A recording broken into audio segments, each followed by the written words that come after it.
fight. Did you expect him to go 8? Did you think he would go 8? It was, if you look at the dynamics of the fight, yeah, it wasn't like Conor McGregor, where they're close to the same size.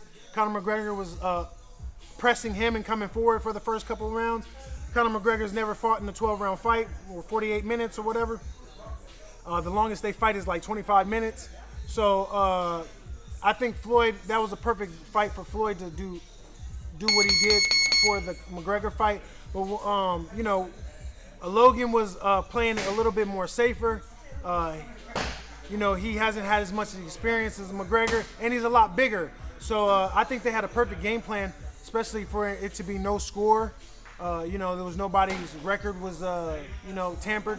So I think that the win for him was to stay on his feet and you know, win by decision in a sense. And I think he did that. Not to say he beat Floyd, but he was able to, you know, last. You know what I'm saying? And Floyd is not. We know. I think Floyd also. He's used to. I mean, he's a vet. He's used to 12. I mean, he ain't fought an 8-round fight. And, you know what I'm saying? He's not. That's not his thing. You know what I'm saying? So he's a 12-round fighter, 15-round fight. He can do that. He's a longevity.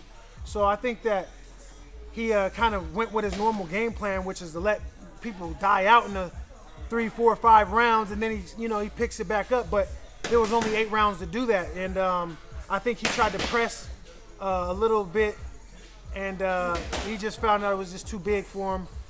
You know, and I think that's just how it went. Where do you think Logan goes from here? Like, can he get a bigger fight than this based off this? I don't know. I don't.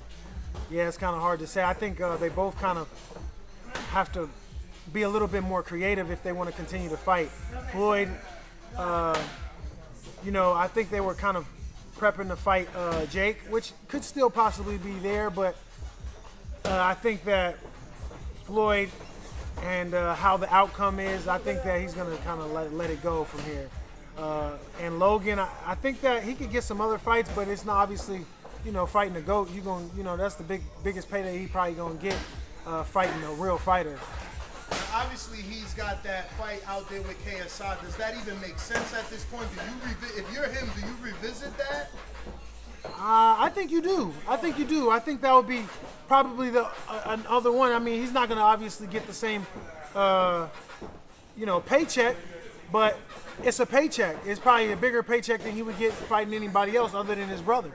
So, damn, why does everybody want him to fight his brother? What's this brother thing though? Like they did it to the Klitschko's. They asking the Charlos, like, why brothers gotta fight each other? Well, I just think that people want to see a fight, and they're kin. You know what I'm saying? It's close, somebody similar that knows you. You know what I'm saying? It's something interesting. It's a different topic to talk about than what we're used to. You know what I'm saying? It's brotherly. You know what I'm saying? So.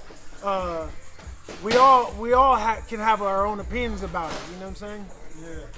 If you enjoyed the video, feel free to hit the like, subscribe, and share. As always, if you want to support us to the next level, head over to the patreon.com/ThaBoxingVoice. We have tons of exclusive from Border Wars, Entitled, betting shows. The list goes on and on and on. But in addition to that, if you guys have questions for fighters, trainers, and promoters, this is where you can submit them. We will run out, get these questions answered, and put it back on the show just for you guys. Appreciate it. Peace.